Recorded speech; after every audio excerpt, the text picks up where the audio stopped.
All right, welcome back. Let's bring in Mike Eppel, where it was a very quiet day at Queen's Park. Just joking. So much going on, Mike.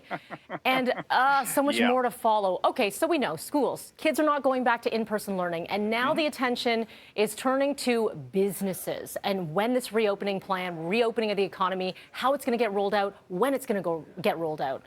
Well, let's hope it's not a false hope for retail. I think, right? Because what did we hear from the premier yesterday? Well, they're not reopening the schools, even though the science advisors said, yeah, reopen the schools. But the argument was, no, you're going to see an uptrend in cases. Now, of course, the premier didn't break that down. Is that province-wide? Is it Toronto or Peel or the hotspots still? You know, regionally, no specifics.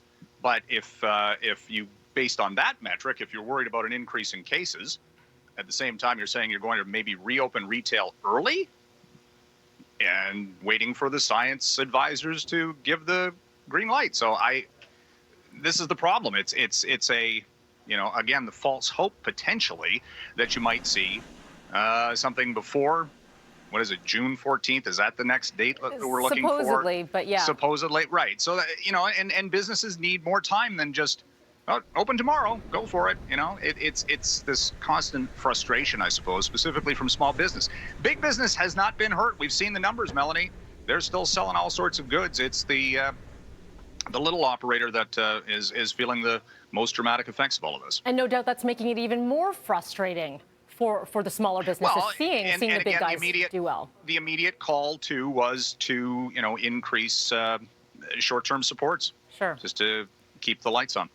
Mike, would you like to go to Miami with 20,000 other people to talk cryptocurrency? This sounds interesting. You know, it's not so much about the cryptocurrency conference. It's the fact that the conference is happening itself, not the topic so much. 20,000 people gathering. And maybe this is the metric that we have to look at when we're talking about reopening of the economy, because in the States, yeah, they're pretty much fully reopened. And we're going to find out. They're the litmus test.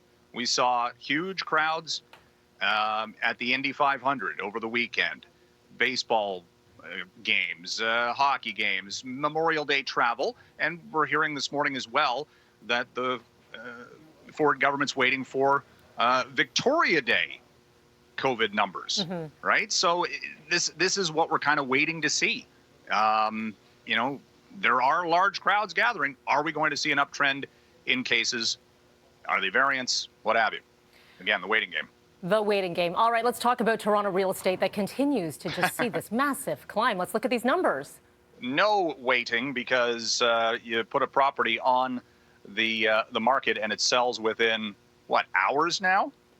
I mean, maybe even before it goes to market, right? People maybe are trying even, to... Yeah, bully offers, right? Yeah. People are saying, I'll pay this much above asking. And that's, again, the trend.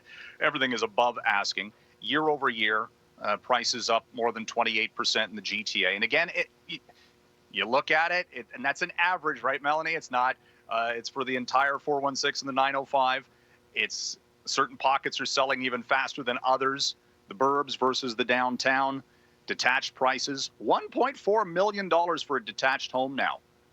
It's, I guess, fine until the market, I guess it's fine until the financial markets change when we see an uptrend in interest rates, right? Yeah. We have apparently protections in place regarding stress tests, but that, again, will be something we will find out in maybe a few years from now. Maybe.